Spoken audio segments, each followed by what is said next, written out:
Hello, good morning everyone, welcome back to my another blog. আপনারা সবাই কেমন আছেন? আশা করছি সবাই অনেক বেশি ভালো আছেন এবং সুস্থ আছেন। ঘুম থেকে উঠেই আপনাদেরকে আজকে ডিম দেখালাম প্রথমে। অ্যাকচুয়ালি ডিম দেখিয়েছি এই জন্য, কারণ গত কিছুদিন ধরে একই টাইপের ব্রেকফাস্ট করতে করতে আমি টায়ার্ড হয়ে গিয়েছিলাম। তো আজকে বললাম যে পাপাকে পাউরুটি নিয়ে আসতে, পাউরুটি দিয়ে হচ্ছে ডিম পেঁয়াজ দিয়ে একসাথে করে যেটা ভাজি করে সেটা করবো আর কি ব্রেকফাস্টের জন্য, আর চা খাবো। তারপর হচ্ছে খেয়ে দিয়ে বেরিয়ে যাব বলতে আমরা হচ্ছে আমি আর আমার বোন মিলে আজকে একটু যাচ্ছি আড়াইওড়া মহাশ্মশানে। ওখানের মন্দিরটা খুবই নিরিবিলি এবং আমার ইচ্ছে করছিল, অ্যাকচুয়ালি যেতে ইচ্ছে করছিল, খুব একটু নিরিবিলি পরিবেশে টাইম স্পেন্ড করতে ইচ্ছে করছিল, নদী দেখতে ইচ্ছে করছিল। মানে মাঝে মাঝে আমার এই ধরনের পাগলামি ছাগলামি মানে জাগে, মনের মধ্যে জেগে উঠে আর কি। তো কলেজ টাইমে দেখা যেত যে আমরা মোটামুটি সপ্তাহে 2-1 বার যেতাম গুমতির পাড়ে সব ফ্রেন্ডরা মিলে। তো এই আর কি, অনেকদিন পর যাচ্ছি এখানে, প্রায় 1 বছর পর। আর এই যে দেখেন এখানে পাউরুটি হচ্ছে ডিম দিয়ে ভাজি করতে করতে পুড়েও ফেলেছি, কারণ ট্রিপ খুব জ্বালাতন করছিল আর কি। তো এখানে আমি সস নিয়েছি, পাউরুটি নিয়ে চা নিয়ে বসে গিয়েছি ব্রেকফাস্টের জন্য।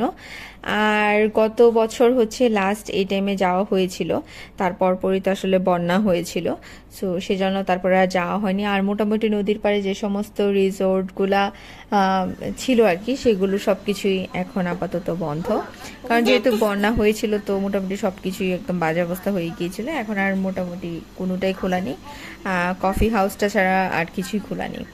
তো যাই হোক, গুমতির পাড়ে আর কফি হাউসে কফি টফি খেতে যাইনি, কারণ এখান থেকে হচ্ছে আড়াইওড়া মহাশ্মশান থেকে বেশ খানিকটা দূর হয়ে যায়, সেই জন্য। আর মহাশ্মশানে হচ্ছে একেবারে নিরিবিলি পরিবেশ, নিজের মতো কাটানোর মতো পরিবেশ আর কি।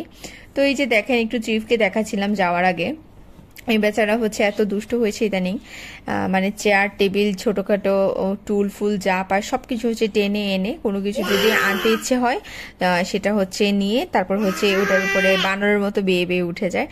স্টিল দেখেন আমি ভয়েস ওভার করছি, সেই ইচ্ছে মতো চিৎকার চেঁচামেচি করছে। তো যাই হোক, এখানে হচ্ছে মন্দিরে চলে এসেছি। তো এই হচ্ছে মন্দির, এই মন্দিরটা খুবই স্পেশাল আমাদের জন্য, স্পেশালি হচ্ছে আমরা যারা ঝাউতলা খ্রিস্টান পাড়ায় থাকি তাদের সবার জন্য খুবই স্পেশাল অ্যান্ড খুবই গর্বের একটা বিষয়। কেন সেটা এক্সপ্লেন করছি। তার আগে বলি, এই মন্দিরটা হচ্ছে সার্বজনীন কালীবাড়ি ও মহাশ্মশান হিসেবে পরিচিত। আর এই যে এই মন্দিরটা দেখতে পাচ্ছেন, যেটা পদ্ম ফুলের মতো, খুবই সুন্দর একটা মন্দির। আর হচ্ছে এই মন্দিরটা বেসিক্যালি রাধা মাধবের মন্দির। তো পরিবেশটা শুধু একটু ফিল করার চেষ্টা করেন, মানে এত সুন্দর একটা পরিবেশ, মানে এখানে আসলে আপনার মন যতই খারাপ থাকুক, যতই আপনার অস্থিরতা থাকুক, সব কিছু একেবারে ঠান্ডা হয়ে যাবে। আশেপাশে কি সুন্দর পাখি কিচিরমিচির, সুন্দর আকাশ, কি সুন্দর ঘাস, সবুজ ঘাসে হাঁটছি, তার উপর যদি মন্দির হয় তাহলে তো কোনো কথাই নেই। এখানে আসলে আপনার মন খারাপ থাকার আর কোনো সুযোগই থাকবে না। আর দেখেন কি সুন্দর ফুল, এই ফুলগুলোকে কী ফুল বলে আমার মা হয়তো ভালো জানে। তো যাই হোক, এই ফুলগুলোর স্মেলে আরও আশেপাশের এনভায়রনমেন্টটা খুবই সুন্দর হয়ে যাচ্ছিলো এবং খুবই ভালো লাগছিলো। তো আমার বোনও এখানে হচ্ছে শ্যুট করে নিচ্ছে। তো তারপর হচ্ছে বেশ কিছুক্ষণ ভিডিও করে আগে হচ্ছে রাধা মাধবের মন্দিরে প্রণাম করে নিলাম। এই যে রাধা মাধবের মূর্তি। তো আপাতত গেটটা অফ ছিল, কিছুক্ষণ পর সম্ভবত পুজো হবে। তো এখন যেহেতু একটু দুপুর টাইম, তো সেজন্য আর পুজো হচ্ছে না। আর এবার বলি, এই মন্দিরের স্থাপনা যিনি করেছেন বা প্রতিষ্ঠাতা যিনি, তিনি হচ্ছে স্বর্গীয় ডাক্তার প্রমোদ পাল জেঠু। তো জেঠু হচ্ছে আমাদের পাড়ার প্রতিবেশী এবং খুবই ক্লোজ। জেঠু খুবই ভালো মানুষ ছিলেন এবং কতটা মহান ছিলেন সেটা বুঝতেই পারছেন। এত সুন্দর একটা মন্দির তিনি স্থাপনা করে এই পৃথিবী ছেড়ে চলে গিয়েছেন। তো আসলে যত বলবো ততই কম হবে। ওনার জীবনের অর্ধেকের বেশি আয় করা অর্থ দিয়ে উনি হচ্ছে এই মন্দিরটা স্থাপনা করেছেন এবং সেটা সার্বজনীন, এখানে যে কেউ আসতে পারবে। আমাদের সকলের শেষ ঠিকানা আসলে এটাই। তো আসলে পৃথিবীতে আমরা আসি, অনেক কিছু করি, নিজেদের ভোগ বিলাসিতা নিয়ে আমরা ব্যস্ত হয়ে পড়ি, কিন্তু কখনোই চিন্তা করি না যে পৃথিবী ছেড়ে যখন চলে যাব মানুষকে আমাকে মনে রাখবে। আসলে এটা আমরা অনেক জায়গা থেকে এই জ্ঞানটা পাই যে পৃথিবীতে এসে এমন কিছু করা উচিত যেন পৃথিবী ছেড়ে চলে গেলেও আমার কাজের মাধ্যমে আমাকে মানুষ অনেক দিন মনে রাখবে। তো এই তো অনেক আধ্যাত্মিকতা হচ্ছে জাগে এই সমস্ত জায়গাগুলোতে গেলে।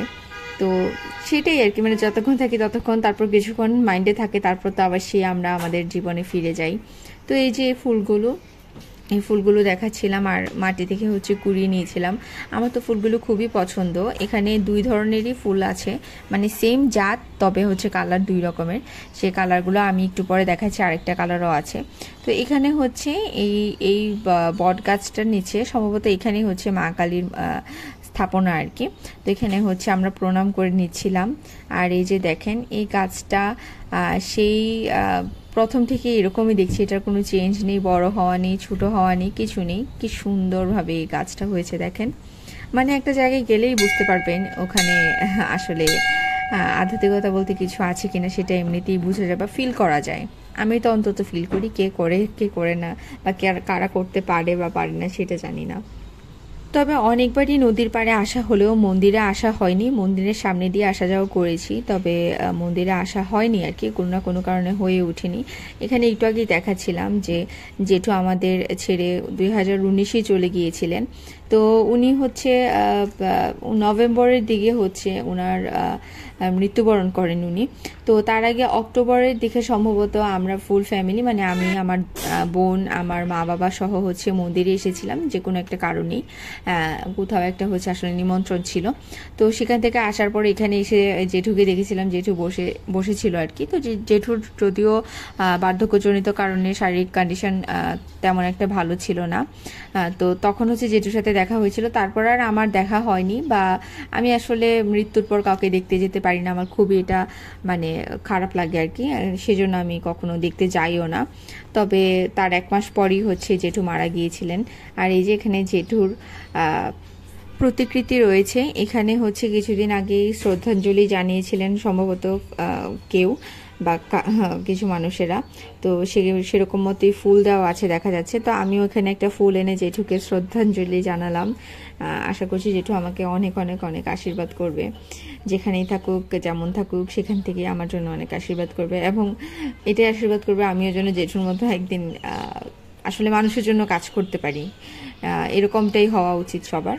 তো এই হচ্ছে বেসিক্যালি শ্মশান, মহাশ্মশান, আর এবারে মহাশ্মশান এটাকে এখানে যে যেমনটা দেখতে পাচ্ছেন নামকরণ করা হয়েছে। এখানেই আসলে অনেক হিন্দুরা মৃত্যুর পর এখানে সৎকার করা হয় আর কি, অনেকে এখানে আসে।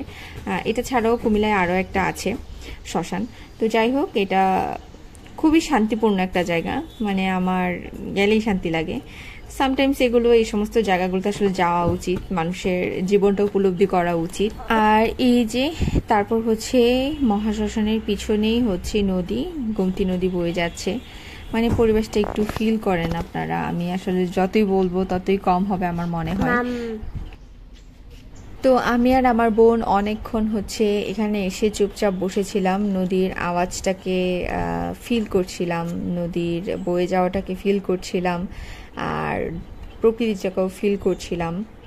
তো খুবই ভালো লাগছিল। আসলে আমরা আসলে এত মানে আমাদের লাইফ নিয়ে ব্যস্ত থাকি, তো নিজেদের মতো একটু সময় কাটাতে আর পারি না আর কি, বা সময় পেলেও আসলে সেরকমভাবে কাটানো হয় না। তো যাই হোক, একদম হুটহাট করেই চলে আসা আর কি আমার আর আমার বোনের। তো বেশ কিছুক্ষণ নদীটা দেখলাম এবং ফিল করলাম, আর তারপর হচ্ছে বাসায় ফিরে গেলাম।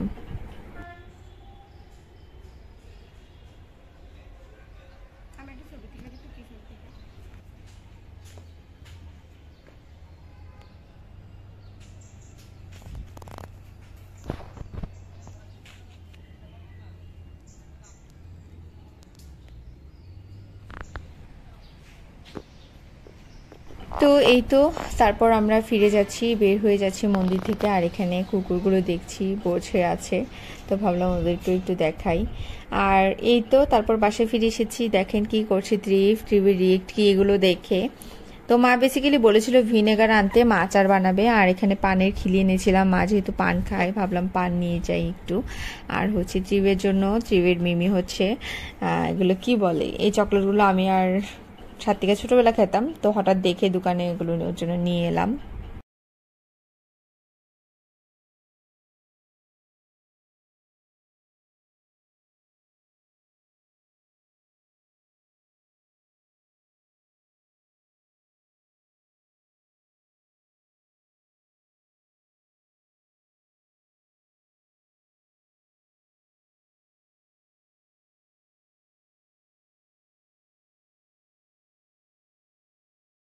আর এই যে এই বেচারা আমার ছেলে হচ্ছে চুল তো নাই গরমে হচ্ছে জামা কাপড়ও গায়ে রাখে না, মোস্ট অফ দ্য টাইম জামা কাপড় ছাড়াই থাকে। তো যেহেতু গরম সেহেতু আমরাও আর জোর করে হচ্ছে ওকে কাপড় চোপড় পরাই না। তো আসলে ইউটিউবে একটু দেখানোটা আমাদের জন্য ঝামেলাদায়ক হয়ে যায় আর কি, যেহেতু জামা কাপড় থাকে না, আর বাচ্চাদেরকে দেখানোই তো যে জায়গাতে নিষেধ সেই জায়গাতে জামা কাপড় ছাড়া, তো এটা একটু রিস্কও হয়ে যায়। তো যাই হোক, এখানে এসে দেখি যে ও মাসা দেখছিল, তা আমরাও মাসা দেখছিলাম ওর সাথে বসে বসে। তারপর হচ্ছে স্নান টান করে ফ্রেশ হলাম। তো এর ফাঁকে হচ্ছে সে একটা কাণ্ড ঘটিয়েছে, ওই যেমন বলেছিলাম যে সব কিছুতে বেয়ে বেয়ে উঠে ধরে ফেলে, তো এরকমই হচ্ছে মায়ের সিঁদুরের কৌটোটা ধরে সে ফেলে একেবারে ভরিয়ে দিয়েছে। আর সিঁদুর আর তেল যদি ফ্লোরে পড়ে সেটা ক্লিন করা যে কতটা ঝামেলাদায়ক আশা করি আপনারা অনেকেই জানেন, স্পেশালি যারা হিন্দু আছেন।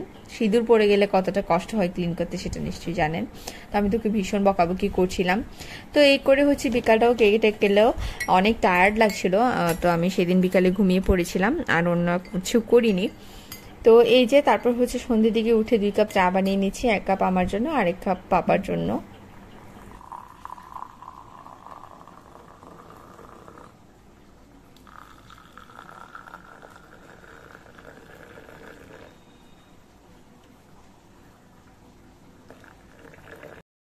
যাই হোক, বিকেলে হচ্ছে বেশ খানিকটা ঘুম দিয়ে চোখ মুখ ফুলিয়ে উঠে চা নিয়ে হচ্ছে পড়ার টেবিলে চলে এসেছি, কারণ আগামীকালকে আমার এক্সাম আছে। তো সেই জন্য পড়তে বসে গিয়েছি, আর কোনো কথা হবে না, এখন শুধু পড়া হবে। তো সেরকমই হচ্ছে পড়ার টেবিলে বসে সাত্বিকাকে আবার কি নিয়ে যেন আমি ডাকাডাকি করছিলাম। তো যাই হোক, চা খেতে খেতে পড়ছিলাম। আর তারপর সন্ধ্যা থেকে পুরো টাইমটাই আমার পড়ালেখার পিছনেই কেটেছে।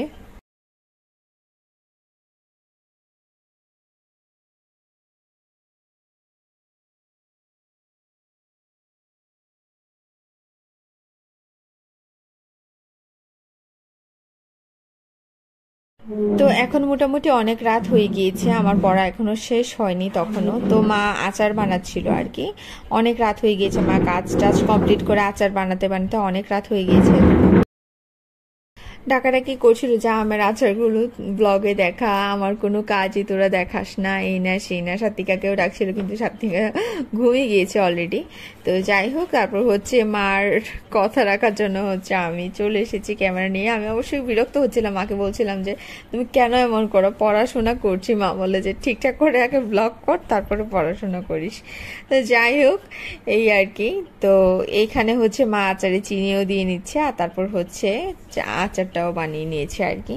তো যাই হোক, বড়রা সজাগ থাকলে তো কোনো কথাই নেই, ট্রিপের তো ঘুমাবেই না, ট্রিপ বড়দের সাথে সাথে দুষ্টামি করবে, বড়দের পিছনে পিছনে ঘুরবে। তো রাতের 11:30টার মতো বেজে যাচ্ছে, আমি তখনও হচ্ছে পড়ার টেবিলেই ছিলাম। আর এই করে হচ্ছে হঠাৎ করে দেখি বৃষ্টি নেমেছে। তো বৃষ্টি দেখে তো আমি আর আমার মা হচ্ছে খুব খুশি হয়ে গিয়েছিলাম আমরা, কারণ এত গরম ছিল, ভালোই লাগছিল না। তো এই যে এখানে পড়া টেবিলে বসে আমি বাই দিয়ে নিচ্ছিলাম, ভাবছিলাম আপনাদেরকে বলবো যে আর ব্লগ বাড়াচ্ছি না। তো যাই হোক, ব্লগ আর বাড়াইনি। এখানে হচ্ছে যে অনেক রাত হয়ে গিয়েছে, তারপরে ঘুমাচ্ছিল না, সেই জন্য একটু ভিডিও করেছিলাম আর কি। তো যাই হোক, আমার ব্লগগুলো কেমন লেগেছে অবশ্যই কমেন্ট করে জানাবেন। যদি ভালো লেগে থাকে তাহলে অবশ্যই সাবস্ক্রাইব করে বেল আইকনে প্রেস করে আমার পাশেই থাকবেন। আর যারা অলরেডি সাবস্ক্রাইব করছেন তাদেরকে অসংখ্য ধন্যবাদ, যারা আমাকে সাপোর্ট করেন তাদেরকে অসংখ্য ধন্যবাদ। তো কেমন হয়েছে অবশ্যই কমেন্ট করে জানাবেন সবাই। অ্যান্ড যদি ভালো লেগে থাকে তাহলে অবশ্যই নেক্সট ব্লগ দেখবেন। অ্যান্ড দেখা হচ্ছে নেক্সট ব্লগে। পড়াশোনা শেষ হয়েছে? পড়াশোনা শেষ হয়েছে? পড়াশোনা শেষ হয়েছে নি? হয়েছে, আজকে আর পড়া লাগবো না, আসো ঘুমাইতে আসো।